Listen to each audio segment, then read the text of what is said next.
Welcome back everybody to the Incarnation Devlog. This is Corey, and today we're going to be going over some Q&A questions that we had during our Twitch stream, but unfortunately we had some technical difficulties, so I wasn't able to upload that video directly. So I'm basically just going to be going over the same things that we went over and just kind of giving it from my perspective. So first we want to talk about a lot of the concept art and stuff that's kind of going on in the game. So the first thing we're going to talk about is the Dark Portal. This is a concept done by Josh, and basically what this is it's a portal to a specific dungeon or some dungeons in the game, and these are the kind of pathways you would take to get to those realms. We can talk about what the dungeons are for at a later point in time, but basically they are kind of hosts for the memory shards, and you know, they have different types of enemies and puzzles and things that you would go through that provide a more challenging type of content to reward you with specific things. The memory shard is about 2 times the size of the player's hand. It was really hard to kind of get the shape that we were going for it, but I think we nailed it down pretty good in creating this kind of shard that just looks ominous in a sense, where it's you know, it's something that hosts the player's memories, and we're trying to radiate that feeling to the player whenever they see it for the first time. So and also just kind of creating a memorable look for them, so when you see them, they're, you know, you can kind of separate them from the rest of the other assets in the game, and you know exactly what they are and what they're there for. The memory shards, they will probably have FX on them, like radiating certain types of flames and glows and stuff, and when you interact with them, then they kind of combust and soak into the player to restore his memory and grant some stuff for you. Here's the library image. The library image is basically the image we're going to be trying to use for Steam. This image kind of encapsulates the hero holding his hand up to the memory shard, just to symbolize that he's kind of reaching for it and seeking those out.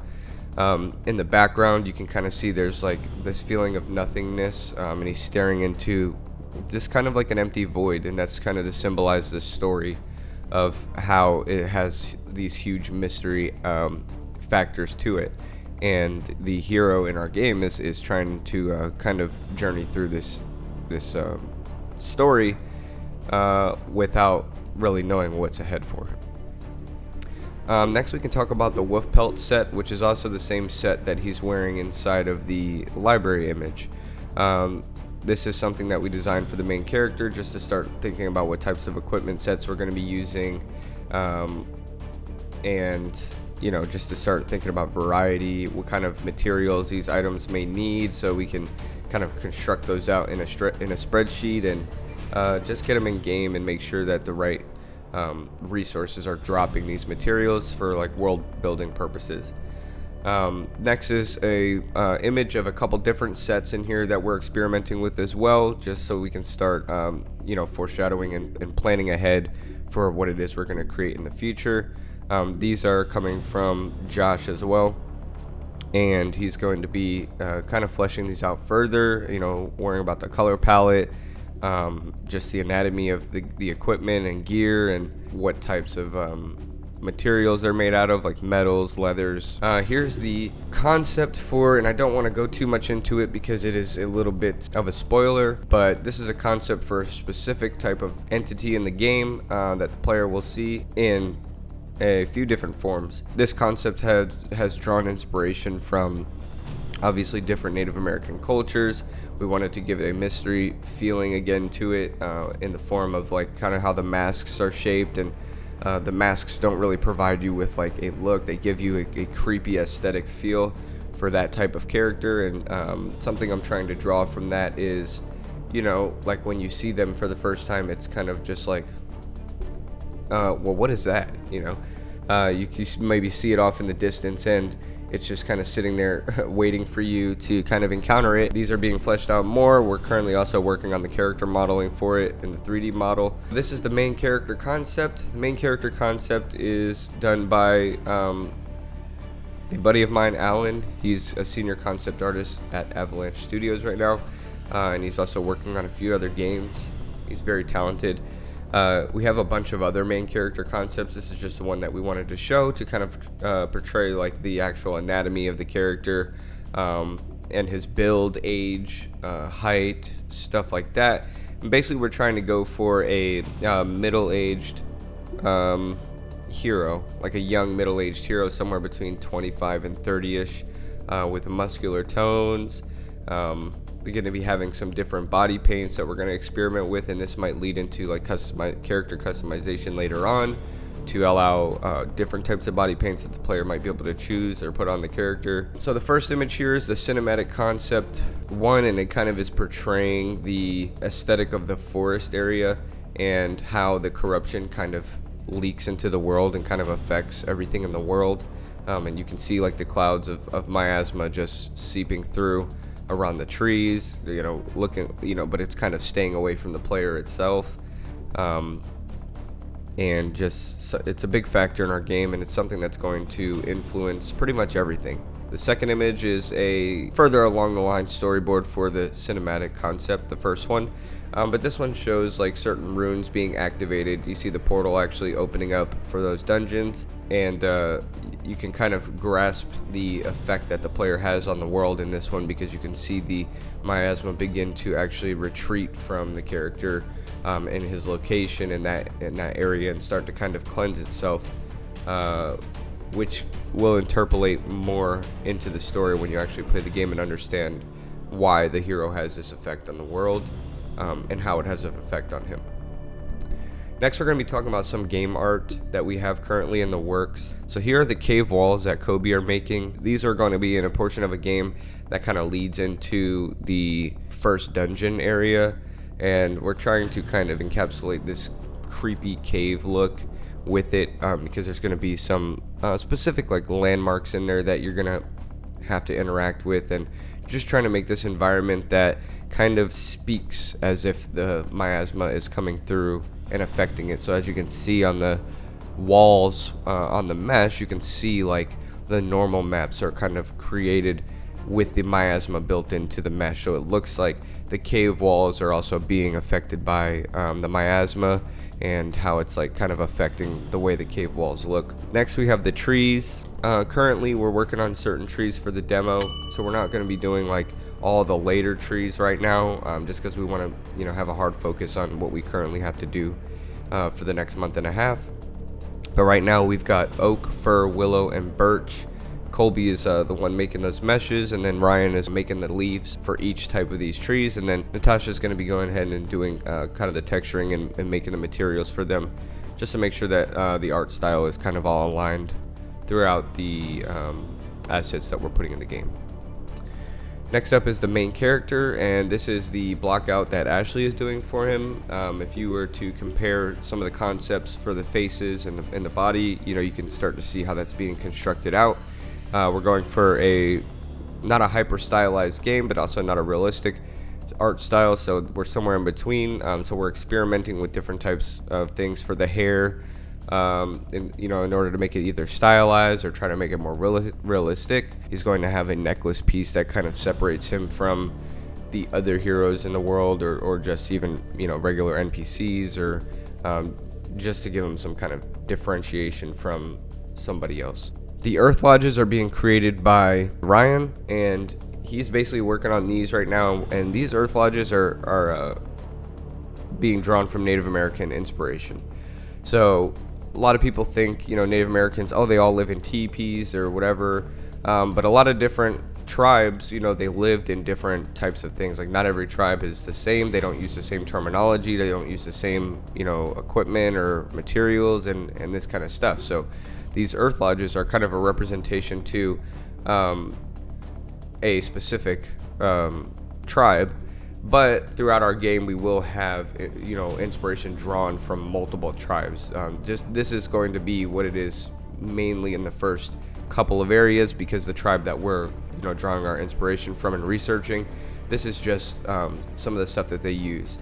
Okay, so now we're going to move into the QA portion, and I just kind of picked a few questions that were asked during the Twitch stream, and I just wanted to touch base on these because a lot of people had questions, and I was only really able to answer them in chat while Colby was trying to also answer them through voice as well. So the first question is, how do you feel about the game progress so far? Me personally, I think the game is progressing extremely well.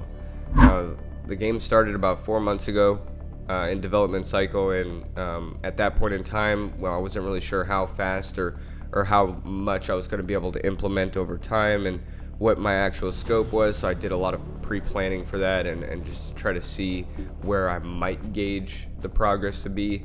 But in its current time, I think that it's progressed a lot faster and a lot more in quality than I would have expected to begin with. The next question is, will there be an antagonist that tries to stop the main character, or is the corruption/miasma seen as the antagonist? So there will be antagonists in the game that are trying to stop the main character, but the corruption itself is also seen as an antagonizing force. The reason is because that the corruption influences everything in the world, and mechanically this influences certain things like enemies getting stronger. This influences like the player taking corrupted effects on him and kind of being hindered from those effects, and also even spawning specific enemies to kind of hunt the player down as this corruption level's growing, and he's becoming more of a target for our main antagonizing force. This corruption is also an antagonizing force, like as a secondary in the background. For the main character, would it just be a male, or would we get an option to play a female? So this is a good question. I really wanted to add some character customization in at some point, but it really just depends if we have the resources for it, and we also have to worry about the modeling portion of it to make sure that there's no warping in the meshes when we're creating the separate pieces. The different textures we would have, it would take a little bit to kind of build out that drawn out system, and we would have to also overhaul the main menu from what it currently is. So I definitely plan to put it in a milestone and kind of hash it out, but it would be way in the future past the demo, just because of the how much time we actually have left for the demo. We're kind of in a certain phase where we're trying to make tackle bugs, make sure all the quests are in, the entire gameplay loop for the demos be able to be complete, and then just kind of go into a little bit of a polishing stage. And then once we're past that, then we can start to kind of hit those bigger milestones that we're putting in our backlog. Are you using Unreal Engine as your game making platform? Yes, we're currently using Unreal Engine 4, and depending on when UE5 comes out, if we're able to kind of migrate the project over and not see anything kind of get super destroyed from the migration, then we'll probably be moving over to UE5 as well. What sort of sources are you drawing from to inspire or influence the game and culture in this fantasy world? So currently we're drawing from Native American influences, and this is regarding a lot of things in the game, but we're not using a one-for-one reference, for example, just to kind of avoid any situations where we might disrespect the culture or not align something up correctly or not portray the the correct information, which could leave a bad taste in somebody's mouth, when they're saying, this is actually what we wouldn't do. So what we're actually doing is taking that research that we're getting, and we're kind of like manipulating it to portray the same thing but in our way of telling it, so that way it's not like a one-for-one matchup where you can't say this existed in this culture, but you might be able to say, oh, I know that this might have come from this culture, and I can see how they're trying to establish that in the game. Will there be multiplayer in any form, co-op, versus, dueling, etc.? Currently there's no multiplayer. It's just a single player game, single player story driven game, but at some point in time, if we can swing it with resources and programming, I would like to add in some form of co-op so you can play it with your friends, or just be able to go through the experience or get some help from somebody if you're really struggling at a certain part in the game. What is the overall art style of the game, and what direction are y'all taking it? So the overall art style of the game is a mixture between stylized and realism, in the sense that we're not going for a hyper-realistic game, but we're also not going for a hyper-stylized game. We're somewhere in between, where you'll see that trees and rocks and environments and characters, they will actually look detailed and look like those type of assets in reference, but they won't be so hyper detailed that you will get in the game and say, hey, this looks like real life, so it's like far away from like Fortnite graphics or Breath of the Wild, but it's also far away from the opposite spectrum from like Red Dead. So it's somewhere in between is what we're trying to shoot for. Are you playing a specific character's story or more of a generic hero? In Incarnation, you're playing a specific character's story that is part of our fantasy-based story. It's not really a generic hero where you kind of just make a hero and that hero is the protagonist for the story, like in World of Warcraft or most other RPGs. This one is a specific character going through his story, and when it comes to the character customization portion of it and name creating, all of that really kind of boils down to just personalizing that character for yourself. Is this located in the PNW, and will the environment reflect the area it's located in? For example, there aren't palm trees in the Pacific Northwest, so I imagine there wouldn't be those if it were. This is a good question. Our world doesn't actually exist in America itself, so and I don't want to spoil why or where we actually are, but just keep in mind that the world doesn't exist in America, and it's also fantasy stretched, so yes, for when it comes to logically building an environment, we do want to have assets that would belong in certain areas and not have them in certain areas as well. But this isn't America, so like you wouldn't see something like from the Pacific Northwest in the actual game. Will there be areas in the game that are off of the main path, for example, hidden caves to explore, that you would have to search for in-game? Yes, there is. So the main storyline kind of follows a linear structure through the world, but in each zone there are quadrants of the world that are kind of not really drawing to the player. The story is not drawing the player to those areas, and we kind of do that in the form of side quests and just overall trying to get the player to explore it themselves through specific mechanics. We're thinking about adding in some a hunting quest line that might make you go out and search for these types of animals or creatures, world bosses that might exist in every zone that probably drop like really rare materials to craft legendary weapons. Just different ways to kind of do that. It really boils down to exploration and how we can get the player to go there. I want to stray away from forcing the player to go there, so that way it feels like a more meaningful decision for them to do it themselves. With so many small studios coming to the market, what is something that you hope yours will bring to the community?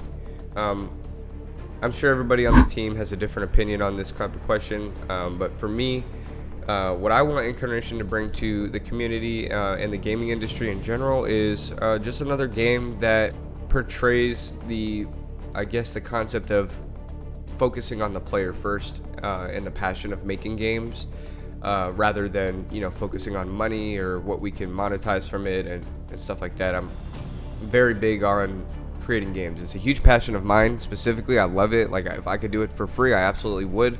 But what I really want to get out from this is just an experience that the player can sit down and after they're done playing the game, just really sit down and say, they really enjoyed this, and it's something that is going to be memorable for them going forward. Like they will be able to remember the experience they achieved through this game.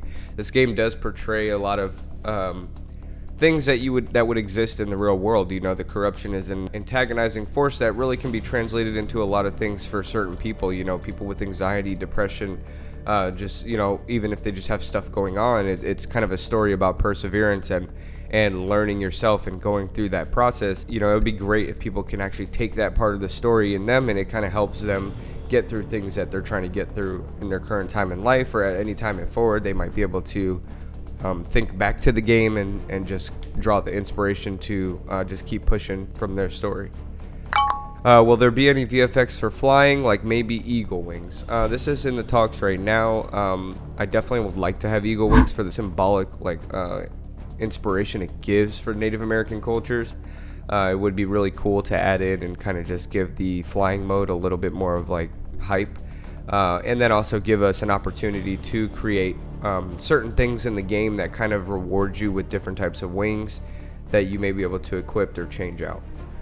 So But that's the last question. We're going to be hosting more Q&As, in the future. We're probably going to be doing them on a monthly basis. That way we just have time to kind of curate all of the stuff in our game and make sure that we have something to actually talk about or answer questions on, or just a showcase in general.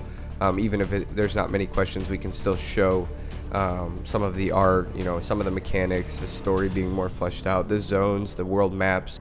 So thank you everybody for listening to this QA. I appreciate it. We're going to be doing more in the future, and have a good day. Make sure you like, follow, subscribe.